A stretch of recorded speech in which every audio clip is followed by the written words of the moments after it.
Bonjour à toutes et à tous et bienvenue sur N1, votre podcast 100% NBA des équipes de The Playoff. Vous en avez maintenant l'habitude, on revient sur l'actu chaude en compagnie de Yaya. Comment tu vas, Yaya ? Écoute, ça va très bien. Je suis en mode playoff. On soigne les petits bobos pour être fin prêt pour les playoffs.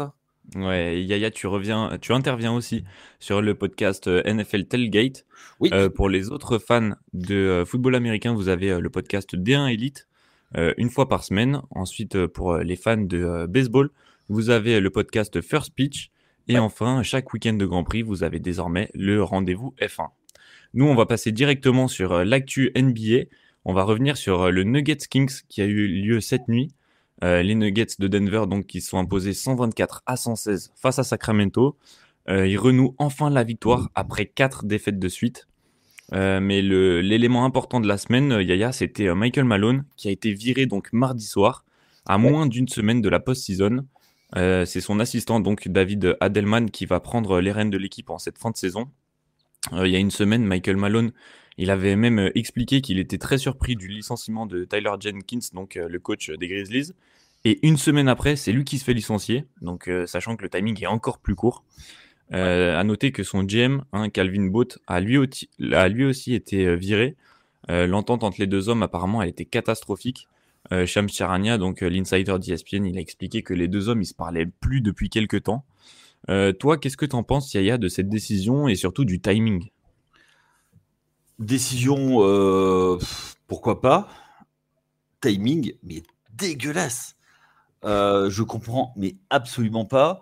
C'est un panic move, mais de l'espace. Pourquoi tu fais ça aussi près des playoffs ? Comment tu... Enfin, après, ça met aussi les joueurs devant leurs responsabilités. Visiblement, ils ne sont pas étrangers à ce licenciement. Enfin, excuse-moi, mais moi, je trouve ça... virer le coach qui te fait ramener un titre il y a deux saisons, à 5 jours de... Non, mais où va-t-on, quoi ? Enfin, Ouais, c'est franchement... clair. Comment tu fais pour préparer les playoffs ? Alors après, l'avantage, c'est que eux, ils vont pas aller au play-in, ils vont aller en playoff directement, quoique. Ils sont qu'à une victoire, tu vois. Ouais, à l'heure Ils actuelle, sont on rappelle, ils sont 5e de l'Ouest. quatrième. Mais... 4e, Quatrième. toi, tu les as ? Ouais, ils sont Ok. à 48-32, ils sont à égalité avec les Clips et ils ont le tiebreaker, je crois. Ok. Euh, Sachant que les Grises sont pas au mieux, ils vont peut-être baisser Et ils d'une à ont un deux match de moins, places. les Grizzlies aussi. Ils ont un demi-match, ouais. Ouais. Un demi-match de retard. Le timing, alors on va peut-être apprendre des choses, mais en plus, que tu dises, ben voilà, à la fin de la saison, ben c'est fini, et t'attends au moins que les playoffs soient finis, t'essayes de faire ton run. Là, tu mets de l'équipe, tu places aussi les joueurs devant leurs responsabilités. Ouais, c'est clair. Et d'ailleurs, on a vu Nikola Jokic cette nuit prendre presque un petit peu la place du coach pendant le match. Sur les réseaux sociaux, beaucoup s'en sont amusés quand on a vu l'image. C'est lui-même qui donnait les consignes. Il était presque à prendre la tablette et à dessiner les schémas. Donc c'était un peu surprenant, mais c'est sûr que pour en revenir à Michael Malone, il est arrivé donc en 2015, presque en même temps que Jokic. C'est Ouais. vraiment lui qui a bâti les fondations de cette équipe, qui a fait progresser Michael Porter Jr., Nikola Jokic, Jamal Murray, même Aaron Gordon. Quand il est arrivé chez les Nuggets, c'était clairement pas le Aaron Gordon qu'on a aujourd'hui. Et donc clairement là sur les derniers matchs, comme on vous l'a dit, ils étaient sur 4 défaites de suite. Mais là vraiment le timing, à moins d'une semaine des playoffs, mettre en place donc l'assistant coach David Adelman aux rênes de l'équipe, est-ce que c'est pas se tirer une balle dans le pied d'entrée de jeu ? Est-ce que ça pourrait pas être pire que s'ils avaient laissé Malone ? Honnêtement, là, c'est l'avenir qui nous le dira, mais on va apprendre des choses. C'est un peu comme Jenkins. On va apprendre des choses une fois que la saison sera finie, que les langues vont se délier. Là, maintenant, c'est union sacrée jusqu'à la fin des playoffs, jusqu'aux playoffs. J'ai beau retourner dans tous les sens, je vois pas un intérêt à faire ça. Ouais. Et attends, il faut une saison à 50 victoires encore. Et on est dans la conférence Ouest. Ouais, c'est clair. Et puis, Beaucoup parlent du fait que Jokic était très attaché à Michael Malone. On l'a vu aussi très agacé là, ces derniers temps sur le banc pendant les temps morts, etc. Voir que l'équipe, malgré ses performances all-time, eh ben, n'arrive pas à gagner ou a du mal ou à chaque fois c'est compliqué. Est-ce que toi tu crois au fait qu'il pourrait potentiellement partir cet été ou pour toi c'est totalement de la science-fiction? Ouais, attends, et comment tu fais pour qui, enfin, Denver va trader pour qui? Ah bah ça, franchement, vu le niveau auquel il évolue, franchement, je vois Un pas une seule MVP. équipe capable de faire un package abordable, mais Mais même, ça veut dire que tu es obligé de changer tout ton style de jeu parce hmm. qu'il a un jeu Ah, de très, repartir de zéro, hein. il a un jeu particulier, Jokic, et Bien maintenant, sûr. maintenant à son âge, hein, voilà. Après, tu changes les joueurs autour, pourquoi pas? Parce que visiblement, il y a aussi une embrouille autour de l'utilisation de certains joueurs, Bien sûr. notamment de Russell pas. Westbrook. Ouais, en fait, Hmm. le front office n'a jamais voulu de Russell Westbrook et c'est Mike Malone qui le voulait. Euh, et il y a une embrouille autour de ça. Et, et Mike Malone, lui, il veut gagner, c'est normal, c'est un coach, il veut sécuriser, il a peur pour son job, bah, il met pas des rookies sur le terrain, quoi, tu vois. C'est clair. Et surtout, quand la post-season arrive, on sait que les coachs, ils aiment encore plus avoir des certitudes. Quand on sait à quel point, Quand justement, ils le ont gagné, basket peut quand ils être ont, un sport d'incertitude. Si non on mais peut quand s'appuyer sur quelques valeurs sûres, c'est important. l'année où ils ont gagné, ils étaient sur 6 joueurs. Ils jouaient avec 6 joueurs. Il y avait 6 joueurs à plus de 20 minutes et après le reste, c'était des expédients, tu vois. C'était des Jordan qui sortaient. Voilà, Pour c'était faire pour. coucou et Ouais, voilà, et hop, pour faire prendre l'air aux dreadlocks et puis basta, quoi. Donc, mais ouais, timing très très bizarre. Mais après, ouais. euh, tu vois, dans la gestion de l'équipe, il y a des joueurs qui n'ont pas été remplacés. KCP n'a jamais été remplacé. Ah ça, c'est Et, clair. et du coup, tu vois, même si tu avais Brown, ben avant, il sortait du banc. Et même Bruce Maintenant, Brown, un peu avant, a pas été remplacé aussi. voilà, exactement. Donc, tu vois, c'est ce type de joueurs qui ne font pas gagner, mais surtout, ils font en sorte que quand tes stars sont sur le terrain, ton plancher baisse pas. Et c'est ça qui manque un peu dans le coaching. Enfin, donc, soit tu fais avec des rookies qui vont pouvoir monter leur niveau de jeu assez rapidement, parce que c'est dans des bonnes conditions, parce que quand tu joues avec des très bons joueurs, notamment avec Jokic, tu sais te démarquer, tu as la balle. Exactement. Donc voilà. Après, il y a aussi une chose, c'est Jamal Murray et ses contre-performances depuis le titre. Ah ça, c'est sûr que le Jamal Murray du titre, on en est très loin. Celui de la bulle, j'en parle même pas. Bah, On a eu quelques après, flashs à quelques moments de la saison, là en deuxième partie de saison, un tout c'est petit lui, peu la c'est saison dernière, mais c'est lui qui a les clés des playoffs hmm. du côté de Denver. Parce que Jokic ne pourra pas gagner seul, ça c'est sûr et certain. Oui, et puis après, le reste, en fait, quand tu es l'option numéro 2, tu dois être élite, quoi. Hmm. C'est Et clair. après, bah, tu vois, Aaron Gordon a été beaucoup blessé. C'est un très bon joueur, mais voilà, maintenant, le physique, il peut pas tout baser sur le physique. Et puis, le fit avec Jokic est fabuleux. Mais après, enfin voilà, dur, très Ouais, très dur. c'est clair. Si on se concentre un petit peu sur actuellement, Ouais, donc comme tu l'as dit, ils sont quatrième de l'Ouest. Si les positions elles restent figées, même s'il reste encore 2 matchs, donc ça peut encore un petit peu bouger. Mais ouais. pour l'instant, ils devraient affronter les Clippers. Mm. Selon toi, où est-ce que jusqu'où les Nuggets pourraient aller cette saison en playoff? Ouais, là, tu vois, moi, ça me met un coup sur leur cote.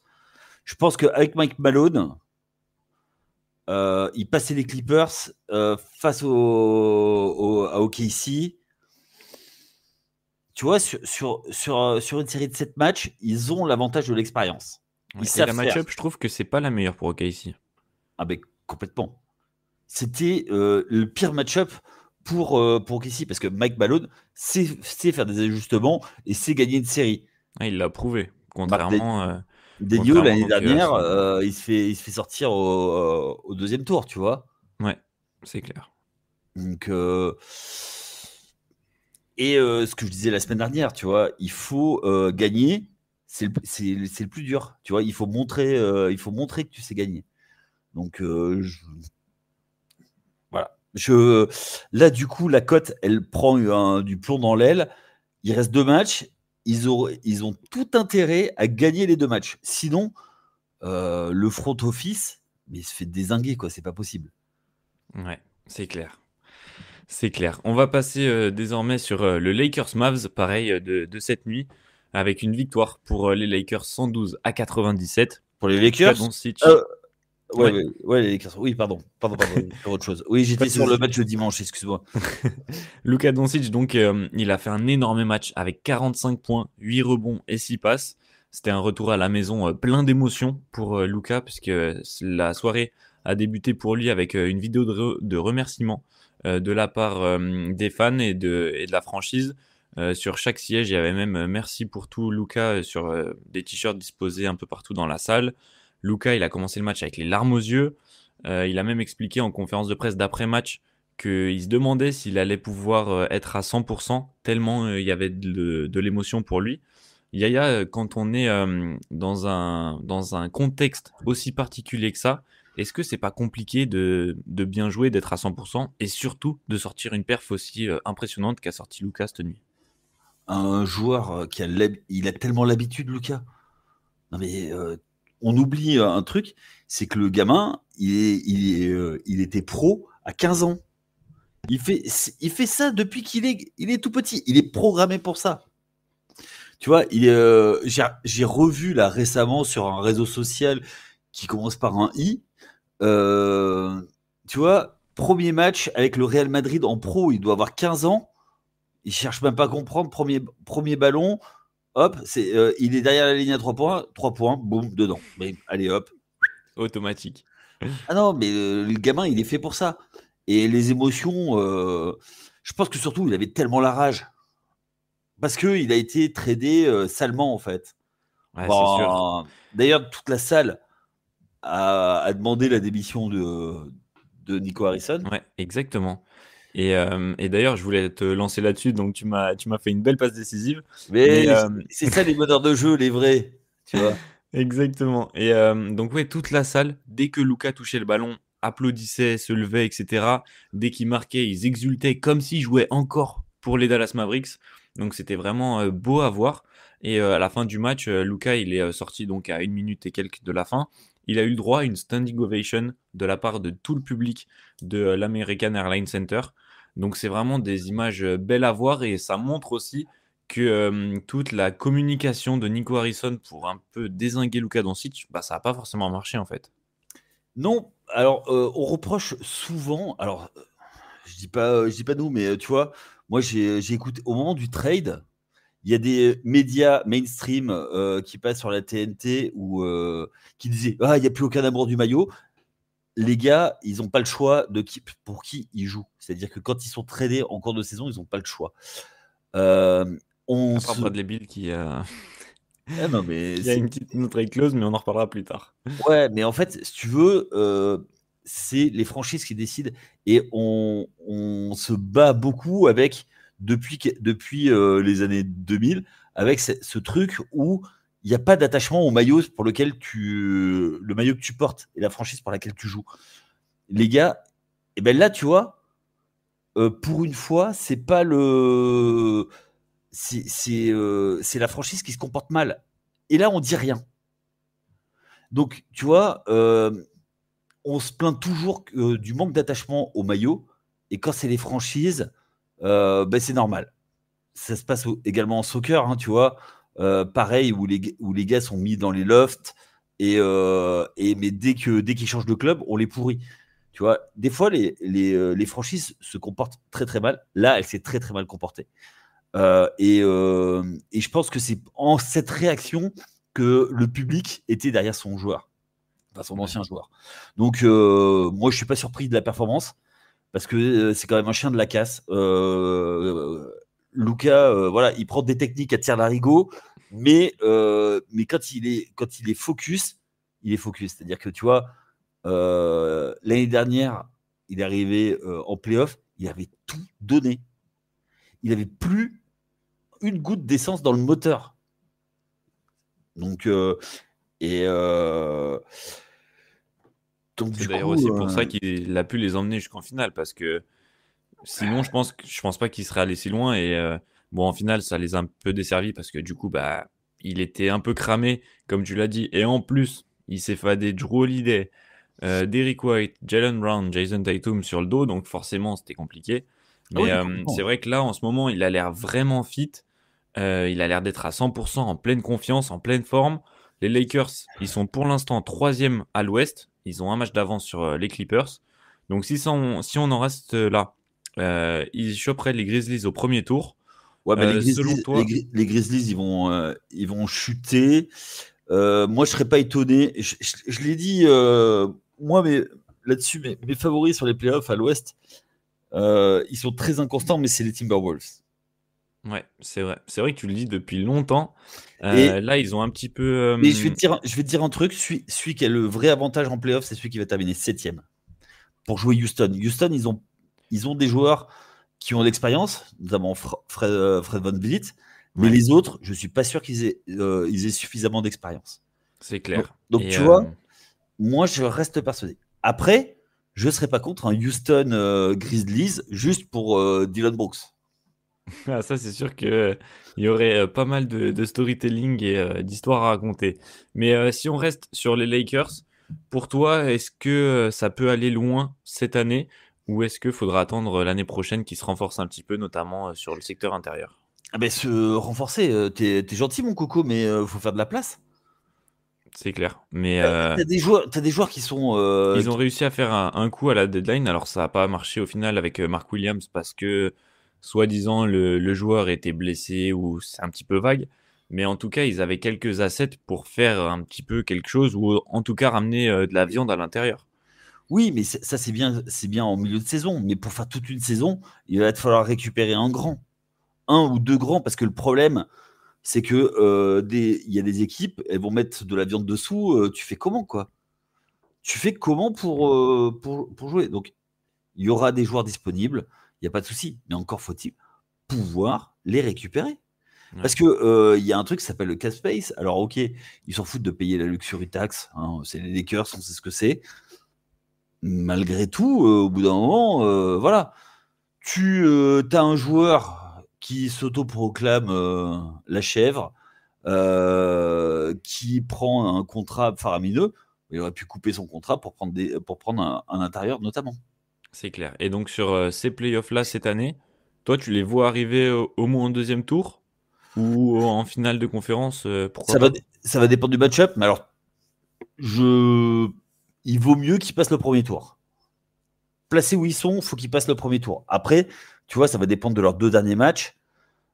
S'ils arrivent, il leur faut un match au moins pour être sûr d'être qualifié à la troisième place.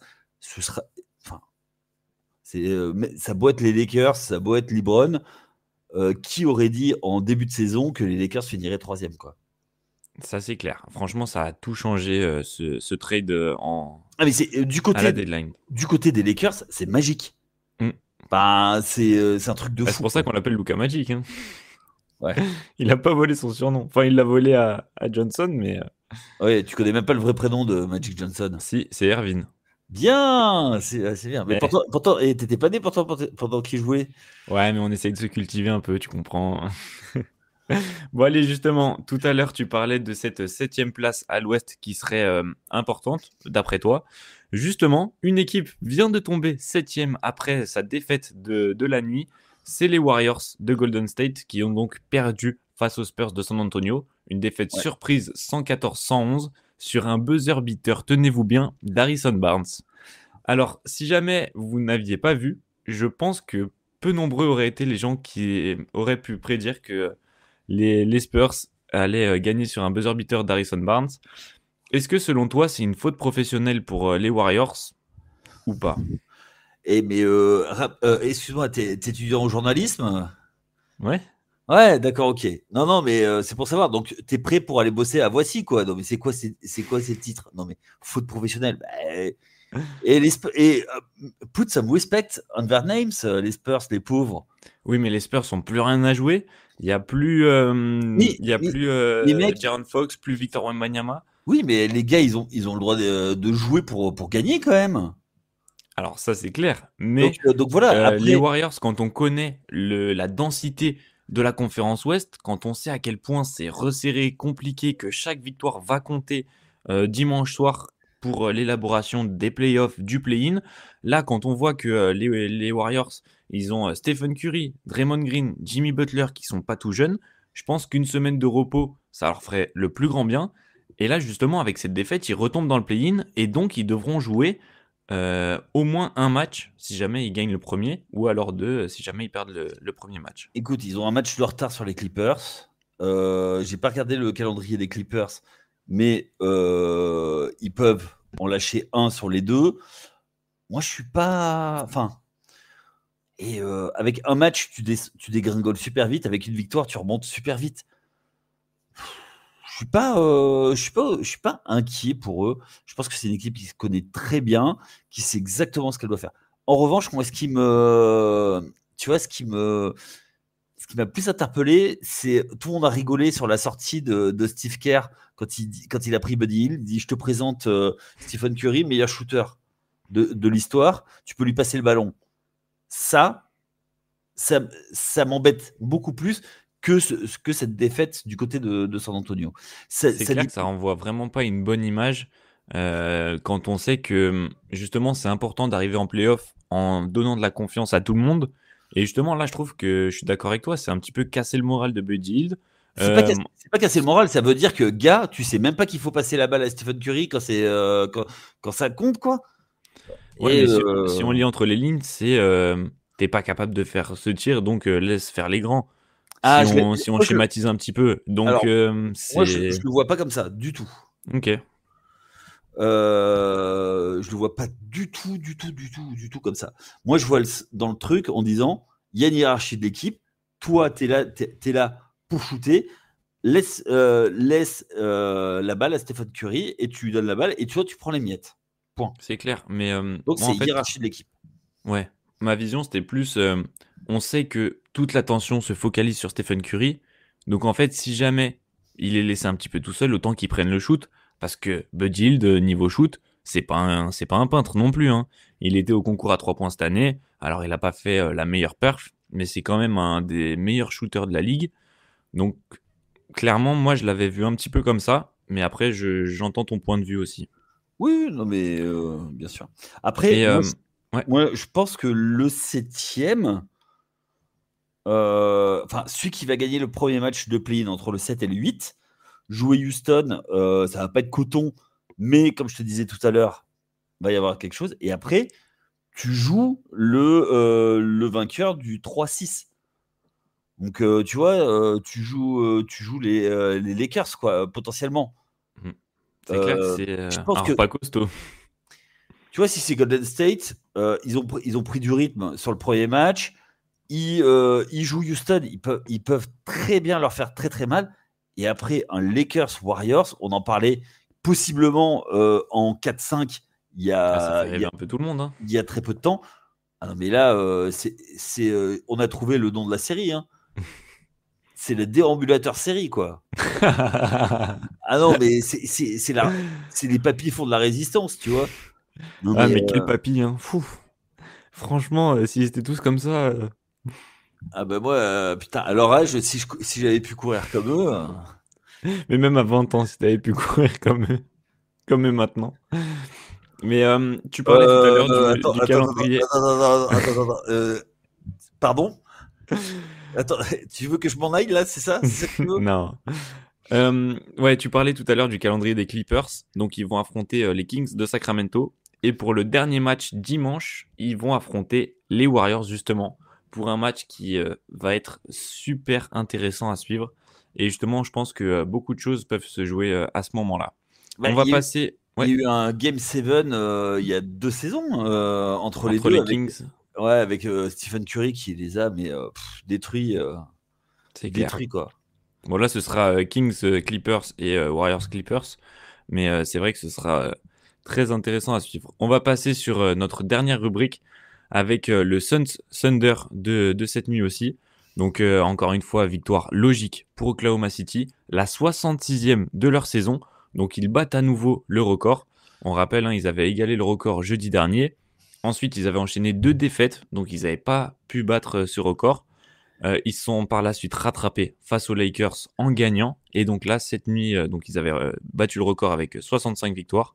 Et donc là, cette nuit, ils ont ajouté une nouvelle victoire pour accroître encore plus ce record. Ils sont Ouais. désormais à 66. Donc c'est une défaite logique pour les Suns. Mais malheureusement, ça les élimine de la course au play-in. Alors on savait dans tous les cas que ça allait être très compliqué pour eux, même de se qualifier au play-in, malgré l'effectif et le talent qu'ils peuvent avoir. Mais donc, est-ce que pour toi, c'est une saison définitivement à jeter à la poubelle ou pas? Non, mais attends, c'est une blague. C'est même pas une question, ça. Non, mais enfin, voilà. Tout à l'heure, tu m'accusais de bosser chez Voici et là, tu me trouves trop frileux. Mais non, mais là c'est factuel. Quand tu arrives à 30, enfin, tu fais 35-45, ça veut dire que tu es au niveau de Portland. Portland qui est en pleine reconstruction, alors que toi, tu as fait venir des stars, tu es dans la luxury tax, tu sors le carnet de chèques à tire-larigot. Non, mais enfin, c'est pas Ouais. possible. Là, Et ils sont c'est sur, vrai, ils hein, sont sur les 8 Suns. défaites d'affilée. 8 défaites d'affilée. Ah, mais là, clairement, plus rien ne va. Kevin Durant s'est même blessé il y a une Et semaine, plus d'une Kevin semaine. Durant, il ne revient, il remet plus jamais les pieds à Phoenix. Ouais, c'est clair. Et d'ailleurs, en parlant de joueurs qui pourraient quitter les Suns, on a vu cet après-midi Evan Sidri, l'insider pour Forbes, qui a expliqué qu'il était fort probable que les Suns résilient, j'ai bien dit résilient, le contrat de Bradley Beal. Il lui reste 1 an de contrat à 53 millions de dollars, donc la saison qui arrive. Ensuite, il aura une player option à 57 millions de dollars. Et surtout, il aura toujours sa no trade clause. Donc, les Suns, ils pourraient faire le choix de résilier ce contrat. Donc, ils paieraient l'intégralité de son salaire pour pouvoir libérer de la masse salariale. Bah non, tu Euh, libères pas de masse salariale, c'est de la dead money. Hein. Ça fait pas de place dans le cap si Non, jamais non, je crois qu'il y a une partie qui reste. Hein. En parce fait, que ils ont pas d'intérêt à le libérer en fait si jamais ils font ça. Bah, surtout, tu te libères d'un gros. Enfin, tu te libères, quoi. Oui, d'un boulet. Mais Yaya, dans tous les cas, ce serait une des premières fois de l'histoire qu'un joueur avec un aussi gros contrat soit cut, sans que ce soit pour une grave blessure ou pour un départ à la retraite. Euh, Il y avait eu en 2011, juste après le lockout, quelque chose comme ça, avec les gros contrats, tu pouvais faire ce qu'on appelait une amnistie, c'est-à-dire que tu le mettais pas dans le cap. ouais.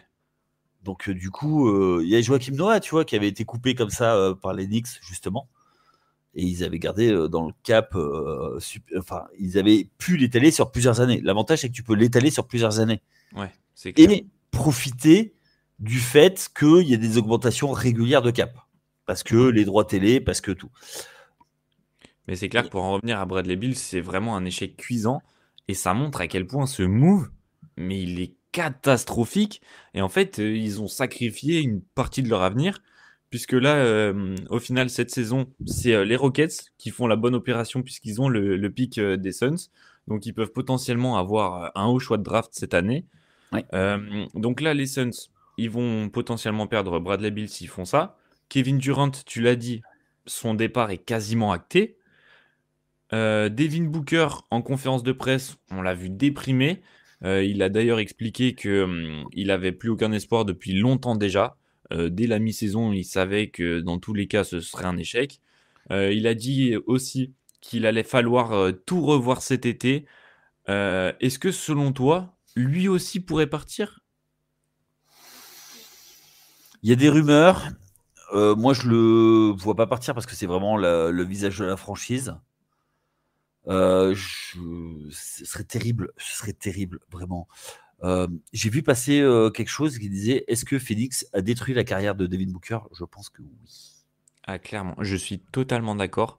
Et on en parlait justement dans des podcasts précédents. Je disais que à sa place, franchement, je pense que je demanderais mon trade cet été.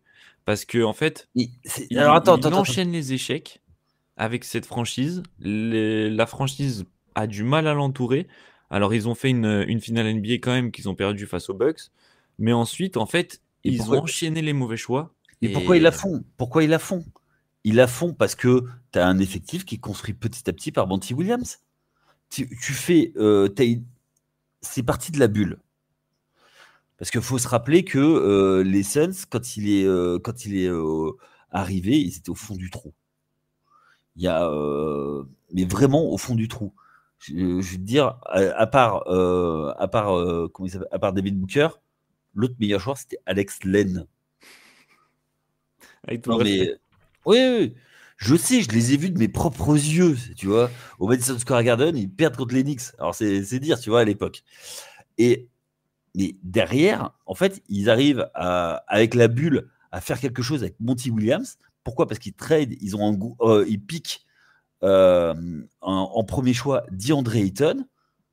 Et là, ça crée des histoires avec DeAndre Ayton. Ils font venir, comment il s'appelle, Chris Paul, avec DeAndre Ayton, c'était létal. Tu vois, le pick and roll, rien de mieux. Euh, David Booker, spot-up shooter. Ah, L'équipe était vraiment bien construite, hein. et Michael Bridges. C'est clair. Et Il Michael était Bridges, vraiment. qui était un free and D parfait, Ouais. complément avec Devin Booker qui peut défendre là et cacher Booker. Et là, ils pètent tout alors qu'ils sont en finale NBA pour récupérer Kevin Durant. Et même Jay Crowder, hein, c'était aussi un complément parfait. Franchement, leur équipe en 2021, elle était vraiment super bien construite, comme tu le dis. Et c'est vrai que déjà, ce choix de tout casser pour Kevin Durant, c'est très discutable en Mais tu restant fais, gentil. tu fais que Et, ça, tu fais que ça. Mais derrière, mais c'est ça, en fait. aller récupérer Bradley Beal sur un poste que tu as Où t'as pas déjà. besoin. Avec une autre trade clause. Donc en fait, déjà, tu sais que sur le profil, la complémentarité de ton bac courte, c'est déjà pas bon du tout. Mais en plus, tu fais ce choix donc de all-in, mais en plus, le fait qu'il ait une no trade clause, bah en fait, t'as même pas d'échappatoire si jamais ça marche pas. Et Mais là, en fait, le mais choix que tu savais, tu à peu près tout savais. le monde voyait ne pas marcher, et bah en plus, t'es bloqué. Mais tu le savais bien. Ah, Tu mais savais. c'est clair que vraiment, j'ai très peu de gens, je vois très peu de gens qui pensaient que c'était une bonne idée. Mais là, clairement, en fait, moi, ce que je comprends pas, c'est à la limite, même si tu décides de faire ce choix qui est très discutable, et comme tu dis, on est presque tous à le trouver dégueulasse.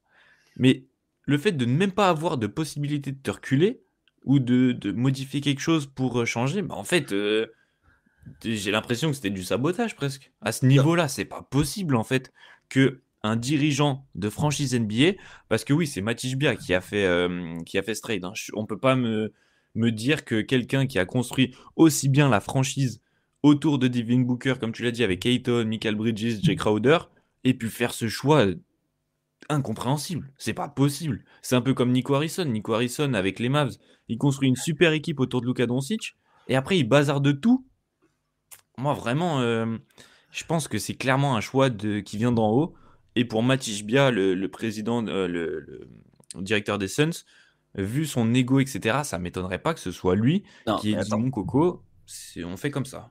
Après, il y a juste une chose, c'est-à-dire que quand tu reprends une franchise, bah, tu mets tes hommes à ta place et tu fais la stratégie que tu veux.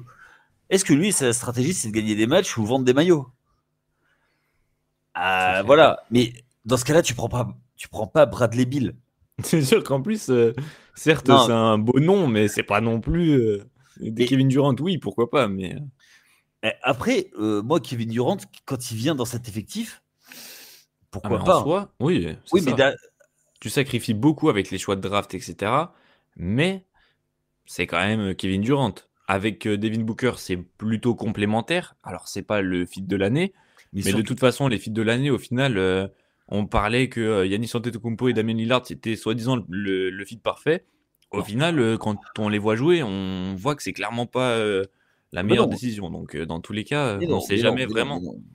Mais non, ça peut pas. Enfin, des joueurs avec Yanis, même si tu adores Yanis, c'est compliqué de trouver des joueurs complémentaires avec lui. C'est vrai. Surtout des meneurs. En fait, il faut un meneur, il faut quelqu'un Off-ball. qui le fasse courir, tu Mm. vois. Et Parce que c'est vrai qu'Yanis, il remonte souvent la balle. Bon, c'est pas du tout le débat, mais, mais oui, c'est clair que mais après, sur le voilà, fit, mais après, tu vois, moi, ça m'étonnerait pas que, tu vois, du côté de Phoenix, on aille essayer justement d'aller chercher un Yanis, tu vois, par exemple. Ils sont plus à une dinguerie près, tu vois. tu penses Après, que là, clairement, ils pourraient. Et du coup, ils mais ils sont enverraient capables quoi? de tout. KD ou Booker? Bah, non, alors moi, je vais te dire, on te propose les deux. Moi, j'amène Les Yanis. deux? Non, Ouais, soit l'un, soit l'autre, non? ah oui, ah oui, oui. Oui. Ah oui, soit l'un, soit l'autre, bah, je dis non dans tous les cas. Mais, enfin, je sais pas ce qu'ils vont pouvoir récupérer, quoi. Ah Et en bah fait, ça. c'est ça. C'est comment tu améliores cet effectif. En T'as fait, pas, t'as pas de pivot référencé. non. T'as tout sur le poste 3. 2-3. Mm, c'est clair. Même si Kevin Durant peut jouer 4, hein, voire même 5 sur du skills balls, mais t'as rien à l'intérieur, quoi. Ah non, mais clairement. En plus, Kevin Durant, comme tu dis, il peut jouer 5. Il joue la plupart du temps 4, mais même 4, il aime pas trop parce qu'il se prend des coups. Et au vu de son physique et en plus de son âge, clairement, s'il peut un peu s'écarter, c'est pas plus mal pour lui. Donc là, c'est clair que c'est vraiment une Non, et puis, situation très compliquée pour les Suns. Parce qu'en fait, donc si jamais ils se débarrassent de Bradley Beal et que en fait, bah, ils se débarrassent aussi de Kevin Durant, mais comme tu dis, euh, Kevin Durant, qu'est-ce qu'ils peuvent en tirer? Et surtout, leur valeur marchande la plus grosse, c'est Devin Booker. Mais tu peux pas te séparer des trois le même été. Là, ce serait cataclysmique pour la franchise, pour les fans, pour tout. ah oui, et puis surtout, tu as fait venir un coach que tu vas peut-être couper, quoi, au Et bout d'un surtout un an. coach référencé, Mike Budenholzer, hein, on vous le rappelle. C'est clair que Bah, il a fait coach passé par les Spurs, assistant de Greg Popovich pendant des années. Il a fait monter Atlanta, mais il les a fait plafonner. Il a gagné du côté de Milwaukee. de Milwaukee. Et on sait que lui, s'il veut coacher l'an prochain, il aura un banc. Ah, clairement, oui, oui, bien sûr. Après, Mais je pense que sa cote a pris du plomb dans l'aile. c'est clair, mais je Et pense. il était là pour remettre de l'ordre dans la maison. Oui, mais en fait, quand il était arrivé, c'était presque déjà mort, en fait. Parce que même toi, Ah tu oui, le mais disais, le dans ce fit cas-là, était horrible, dans ce cas-là, l'effectif est mal construit. fallait pas accepter le job. Alors ça, je suis totalement d'accord avec toi. Parce Ça, que je comprends pas pourquoi il est allé s'enterrer dans ce marasme. Vraiment, c'est très, très étrange. on a dû lui donner des gages. Tu veux dire un bon salaire ou des Non, gages plus des gages sur sur la. l'effectif. Ouais, c'est ça, sur la direction, Non, sur le. Ouais, mais Phoenix, c'est le, comment dire, c'est ni fait ni à faire ce qu'ils ont fait. ouais, clairement. Et enfin, déjà, en fait, tu trades Chris Paul, alors qu'il y a un joueur que j'aime pas du tout, pour Bradley Beal, quoi. Bah, après, Chris Paul était vieillissant. Il Ouais. fallait de toute façon s'en Mais séparer, je pense. cette équipe a Mais, besoin, cette équipe n'avait pas besoin d'un joueur comme Bradley Beal. Elle avait mais c'est besoin ça. de Ils ont quelqu'un déjà le qui même profil et organise. ont largement mieux. Mais ils ont besoin de quelqu'un qui organise cette équipe et qui discipline le vestiaire. Ouais. Ils ont besoin d'un coach sur le terrain. Ou d'une star défensive poste 3. Enfin, pas forcément star, mais je veux dire quelqu'un de référencé défensivement et qui peut apporter au shoot, etc. Mais non, mais surtout mais non, qui shoot pas justement. Il faut pas quelqu'un qui veuille prendre des shoots. C'est Non, ça mais le je veux dire problème. dans le rôle, quoi. Pas forcément. Bah, ce qu'il leur faut, ça, enfin, Puis surtout euh, un poste 5 aussi. En fait, il y a tellement de besoins dans cette équipe que, ouais, c'est. Et puis non, mais surtout mettre autant d'argent sur ce profil-là. Là, on vous l'a dit, hein, 53 millions, 57 millions. Ça, en fait, ça laisse aucune place même pour ajouter des pièces, les pièces manquantes, quoi. c'est ça. Donc, et alors après, ça sera peut-être un débat, mais est-ce que l'ère des trios, c'est pas un peu fini, quoi? Ça a longtemps été le débat. Les super teams soi-disant construites comme ça, c'est Bah, vrai qu'on enchaîne les échecs. bah, excuse-moi, mais du côté de Boston, c'est plutôt une super team. Hein. Oui, mais elle a été construite à la draft. Alors c'est un petit peu. Alors on a Drew Holiday qui est arrivé via un trade, mais Porzingis, Porzingis aussi, c'est vrai. C'est vrai, c'est vrai. White, enfin voilà, C'est vrai que Ford. j'avais. Ouais. Mais, Ouais. mais après, je veux dire, Derrick White, même Non, Drew Holiday, c'est pas des énormes stars non plus qui arrivent. C'est pas ajouter Kevin Durant et Bradley Beal, quoi. ah bah Ou non, ajouter mais non, Kyrie, KD et Harden. mais- oui, mais c'est Mais, ce que je te dis maintenant quand tu es une méga star, mm, tu vas plus t'associer avec une autre. ouais, Ou tu es sur c'est clair. place et tu te fais prolonger parce que tu es obligé, parce que tu es dans les fenêtres de tir, ou alors tu vas pas chercher des stars et tu vas pas te déplumer pour aller chercher une star. C'est fini ce temps-là. Mm. Tu le fais à la free agency. Mais tu ne pètes pas ton cap space pour un mec qui t'apporte pas une énorme plus-value, quoi.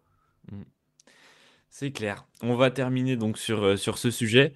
Ouais, Je vais juste te demander un petit prono. ouais, D'après toi, ouais. qui de KD, Booker et Bradley Beal vont partir cet été des Suns? Et est-ce que les trois vont partir? Est-ce que seulement deux? Seulement un? Qui? C'est quoi un peu ta hot take là? Ma take, je pense que Kevin Durant va partir. Après, ils trouveront pas de point de chute pour les deux autres et ils veulent pas. Devin Booker, c'est le visage de la franchise. S'ils font ça, ils se mettent tout le public à dos. Et après, surtout, ils repartent pour des années de galère. Il y a des vraies années de galère parce que tu fais quoi en fait? Je pense qu'à la draft, Kevin Durant peut bouger le soir de la draft contre des tours et contre des tours de draft. Ok. Mais donc selon toi, ce sera juste KD. Et est-ce que tu y crois à la thèse donc de Ivan Sedri de résilier totalement le contrat de Bradley Beal? Est-ce que pour toi, c'est un move envisageable pour Phoenix? Ou est-ce que dans tous les cas, ce serait trop Bah, coûteux, trop... le problème, c'est cette player option. Il n'y aurait pas la player option, je t'aurais dit oui. Ouais, c'est juste 53 millions. Enfin, juste, entre guillemets, hein, bien sûr. Mais c'est vrai que là, c'est plus de 100 millions, 110 millions. Bah, oui, et puis surtout, tu peux aller le faire jouer. Enfin, il peut aller jouer chez un concurrent à bas prix avec ton argent, quoi. Exactement. Parce que tu vois, tu le mets en sixième homme, par exemple aux Lakers, pour un minimum vétéran. Bah, après, ils ont déjà Austin Reeves, ils ont déjà Luka. Il y a du monde. Mais justement, c'est pour ça que je te dis sur le banc. Et Mm. là, je peux te dire, les Lakers, Ou à ils vont OKC. au titre. À OKC, avec, ça apporte un peu de scoring Non, non, mais OKC, en sortie de banc et tout. OKC, ils ont des drafts jusqu'à la naissance de ton prochain enfant. Et tu sais même pas quand il va naître. Donc, Exactement. enfin bon, il y en a peut-être déjà, mais bon, bref. Non, non, non. C'est pas prévu pour tout de suite. Ah ouais, tu Bon, voulais de la haute tech, hein. Moi, je te donne de la haute tech, hein. on va conclure donc sur, désolé hein, les fans des Suns, mais sur ce marasme pour Phoenix. Merci à tous de nous avoir suivis. C'était vraiment cool. Merci à toi, Yaya, Bah, je t'en d'avoir prie, été là. avec plaisir. Tu sais, moi, dès qu'il faut parler NBA et dire des bêtises, ben, je suis là, donc voilà. Génial. Merci à tous de nous avoir suivis et bonne soirée. Allez, ciao!